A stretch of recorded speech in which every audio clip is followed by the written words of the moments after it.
Unfortunately, we had a couple of speakers at the last minute kind of fall victim to COVID, so that is still going around. Think about getting your boosters. And so our last speaker for tonight is me. I decided we needed a few more folks since we lost some, so came up with my own Ignite talk. So I will talk to you in just a second. Yep, go ahead. And I'm going to talk to you tonight about life lessons from penguins. Go ahead. All right, so I'm Emily Cripe, and I'm here to talk to you about things I have learned from penguins.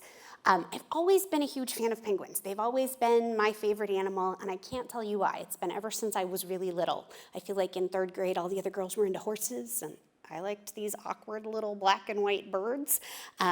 So I was able to sort of fulfill a dream of mine 12 years ago when my family took a bucket list trip cruising through the subantarctic islands, which are just south of Australia and New Zealand. And the subantarctics are full of penguins.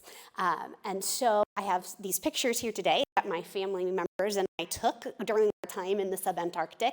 My brother took the really good ones. He's the great photographer in our family. But you can see some of the different species that we were able to encounter. There are about 18 different species of penguins out there, and they're range greatly in size, but they have a lot of things in common. There's a lot that they can teach us. And the first thing I think that we should learn from penguins is that we need to remember to appreciate everyone in their own element.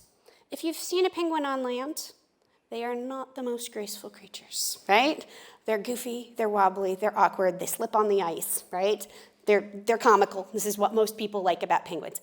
But penguins are not designed for land. Penguins are swimmers. They spend at least 50% of their lives in the water. And if you see a penguin in the water, they are graceful. They soar through the ocean. They're like torpedoes, right? So we need to remember, if someone's not doing their best, maybe they're not quite in their element. We need to make sure that we consider people where they're doing what they're meant to be doing.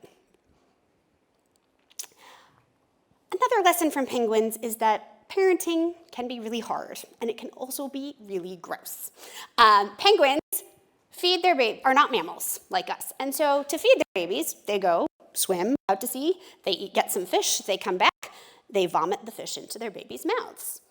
I've never had an experience quite like that, but I have changed some really gross diapers in my time. I have 3 kids, and so parenting is hard and it can be gross, but it's ultimately worth it. You get some really good relationships. But I highly recommend doing as penguins do and having a good partner. That is priceless. Most penguin species split their parenting duties 50-50 between the 2 partners as they take care of their young. And this is really important because one of them needs to go out to sea and find the food. They don't have any food on land. And so they take turns incubating eggs. They take turns finding food for their young and making sure that their young don't fall prey to some of the other birds on land. They don't have any predators on land except for when they're young. In the ocean, whole different story. That's where we've got some of the real dangers to the big penguins once they're all grown up. Another really important thing that I think we can learn from penguins is that we all have an awkward phase. This one is not even molting. This is just a young king penguin, but looks like it's wearing a really bad old fur coat, right? They're all fluffy, they can't swim. When they're molting, I didn't even take pictures of them molting because you just feel so bad for them. They're just like miserable, they don't eat, they're patchy, and we all have had our awkward phases too, right? We can all look back at our pictures from junior high and we remember, but it's okay. We can become graceful and sleek like the penguins eventually.